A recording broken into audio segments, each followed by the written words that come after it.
Hello and welcome to episode 1 of Serious About Tech, the podcast where we get down and dirty with technology in news, reviews, and discussion.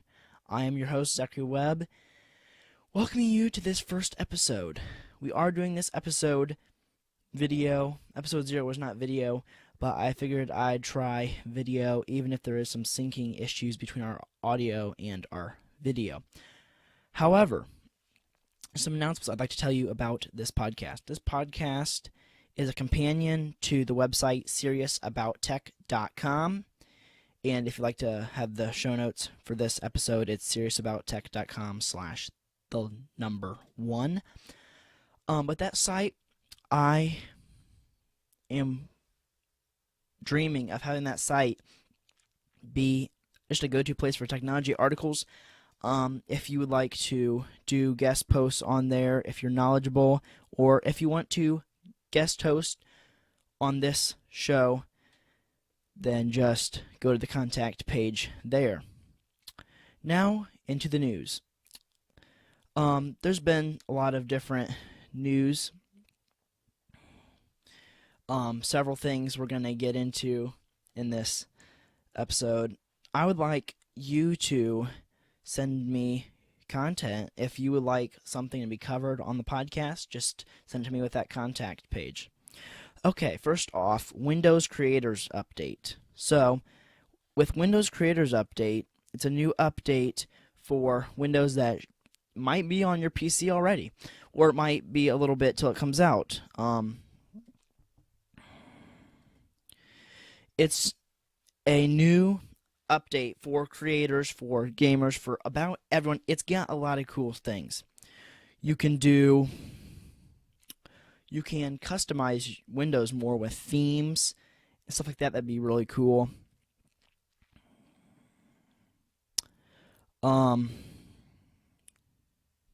It's gonna have stuff for gamers, 2 different things with the game bar and being able to record it.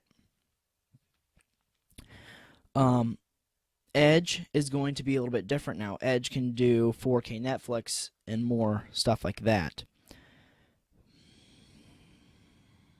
It's probably going to have extra driver things that might not have been fixed, and now a bunch of that stuff is fixed.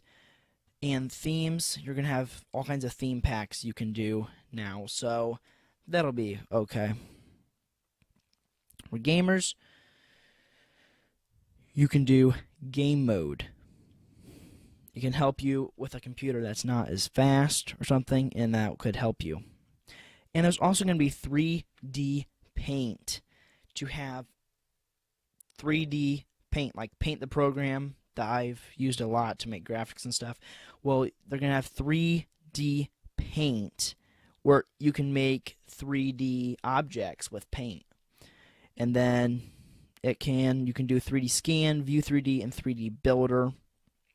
And that's coming in the creators update as well. So be looking for that. That'll be nice for some of you that like that kind of stuff. Then some other news some of you might have heard is about LastPass, the password manager that is trusted by a lot of people. Well,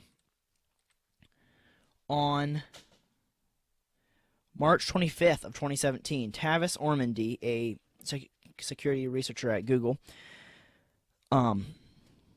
reported, he put out a tweet, "Aha, I had an epiphany in the shower this morning and realized how to get code execution in LastPass 4.1.43.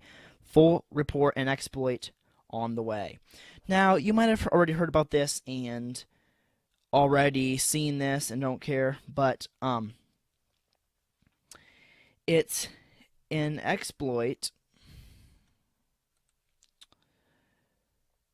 Here's the official article from LastPass. On Saturday, March 25th, security researcher Tavis Ormandy from Google's Project Zero reported a security finding related to the LastPass browser extensions.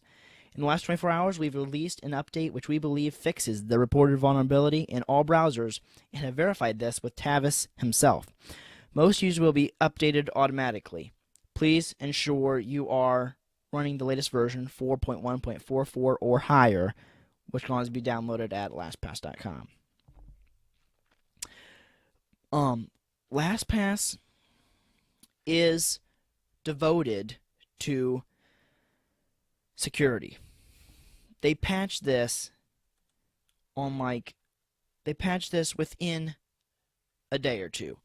They've had some security vulnerabilities, but they have always fixed it, and that's the great thing about LastPass.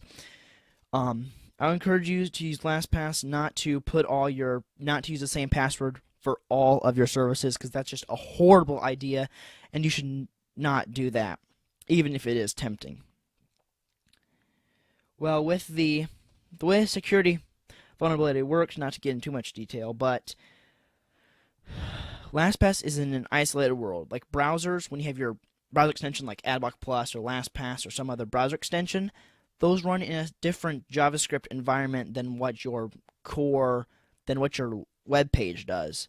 Well, Tavis found a way to get JavaScript onto a third-party site to capture login information and perform autofill. Found a way to basically get that and get this information, and you don't want some website getting your passwords. But they fixed that, so go to LastPass.com and get LastPass. And then also, there was some news about, in our Gadget of the Week section here today, we have the Samsung Galaxy S8, which just came out. It's simply gorgeous. You don't have the SV flat screen. You got a nice curved edge screen. It's called the Infinity Display. There's like hardly any bezel.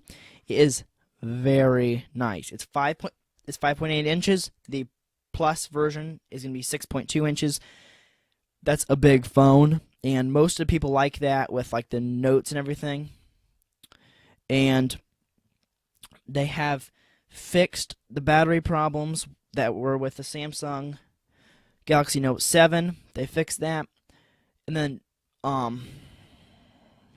the phone is going to be around let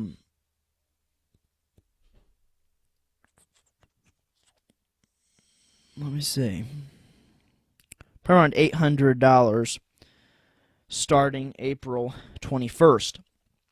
And Bixby Voice is the kind of like the Google Voice or Amazon Echo or Cortana, those services. It's kind of like those to help you for your voice command and control it with your voice. Well, it's not going to come out quite yet. All of its features will eventually roll out over time, so you'll eventually get them.